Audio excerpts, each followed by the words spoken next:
The Toyota Alphard is the best-selling luxury MPV or minivan here in the Philippines.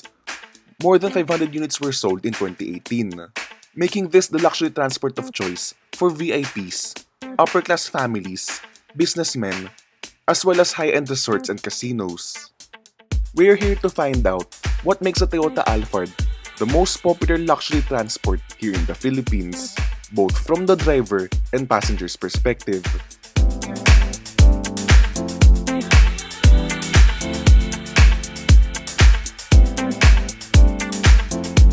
Tingnan nyo na lang ang labas ng Toyota Alphard na ito. Sobrang tapang ng kanyang road presence, which is highlighted by the Alphard's intricately designed tall chrome grille. It may be a bit too ostentatious for some, though I do personally like the way it looks. The side profile features a window line that sharply rises up at the B pillars to create a floating roof effect. The D pillars are also blacked out, likewise creating the same floating roof effect at the rear fascia. A neat design detail of the Alphard are its sweeping turn signals. This is finally one reason for you to use your turn signals apart from its, of course, safety aspects. The best part about the Toyota Alphard, of course, is its interior. It is simply luxurious and very spacious for all 7 occupants. Even the adjustable third row bench seats offer a lot of space even for tall adults. Of course, you're probably watching this video because of the Alphard's captain's chairs. And let me tell you, it's the best seats in the house. Just take a look at the vast amount of interior amenities that the Toyota Alphard offers.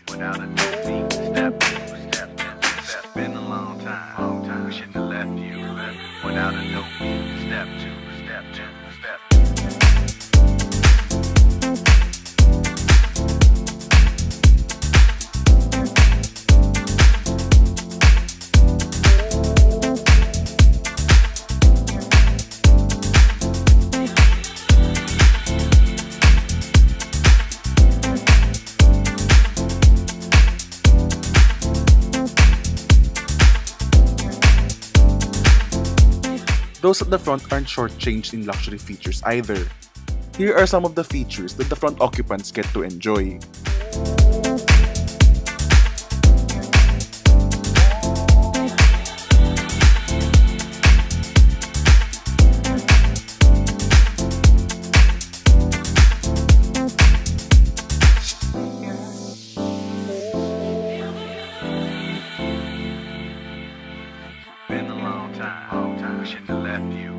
Without a dope beat, step 2, step 2,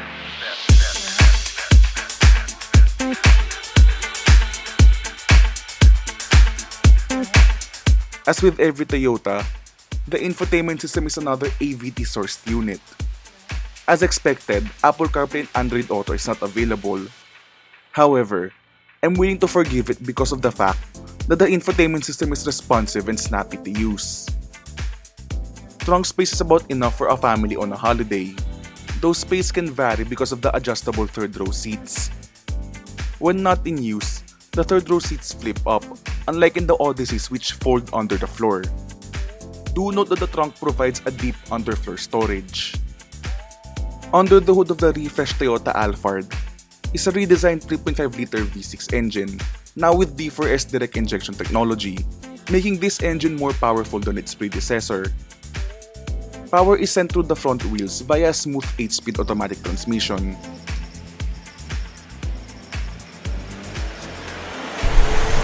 So right off the bat, the Toyota Alphard is not making any pretensions on being a sporty kind of vehicle. The moment you lay eyes on this car, you already know that this thing's gonna be focused on being a comfortable and soft, luxurious cruiser. And it really delivers in that aspect. And it begins with the car's NVH, which is top-notch. Even at triple-digit speeds at 120 or 140, there's really a lot of sound insulation through this car. It's really quiet, serene, and very stable at high speeds.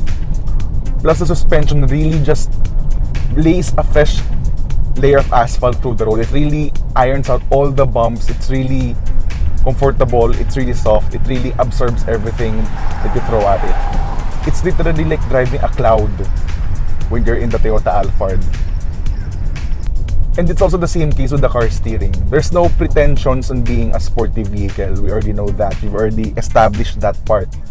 And so the steering, therefore, the steering wheel is extremely light and it really doesn't have a lot of response. Even if you wiggle to the wheel, doesn't really change its direction that much.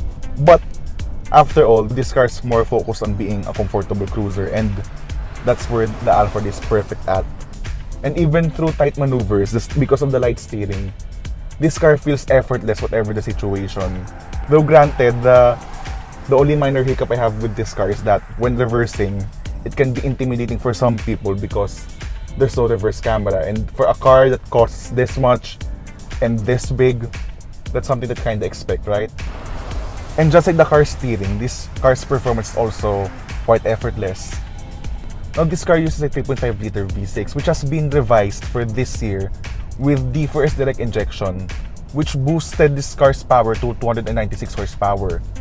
And with that amount of power in a van like this, well, there's really a lot of overtaking power in two-lane roads. And being a big V6,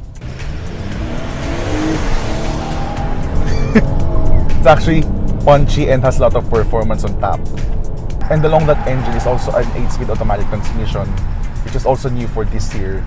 And combined with those two features, along with the new engine start-stop system, which is actually very smooth. Don't feel the car, there's no vibrations at all when the engine's gonna come back to life. And with all those technologies that I've mentioned, this car was able, over a week's worth of use, to have a fuel consumption figure of 8.1 kilometers per liter. It actually even peaked at 10 kilometers per liter at some point, which is, for a car of this size and with this much power, and being a gasoline-powered luxury van, MPV, minivan thing, it's actually very good at that point. But then again, the purpose of having a V6 is not because it is for blisteringly quick performance to break lap records. Of course, it's not meant for that. The purpose of the V6 is for the driver to have effortless performance whenever he wants to overtake, or being worry-free when you want to overtake a slower vehicle at a two-lane provincial road. And that's basically the whole nature of the Toyota Alphard. It's all about effortless. It's all about the calm, serene, and relaxed manner that traveling in a four-wheel vehicle would offer compared to commuting or whatever. We're so used to hearing about cars and reviewing cars that are focused towards performance and breaking lap records or having the most responsive steering. But with the Toyota Alphard, it's actually quite a refreshing drive, especially for us at the Go Flat Out team, wherein we're used to driving sporty and high-octane vehicles or cars with a sporty nature like a Mazda or a Honda. Buying a Toyota Alphard is quite simple. There's only one variant to choose from, and this has a starting price of a little under 3.7 million pesos. The Toyota Alphard is popular because it offers unparalleled levels of luxury and comfort at a price point that directly competes with the Peugeot Traveller and the Mercedes-Benz V-Class. Now, it may not wear a Lexus badge, or at least not yet.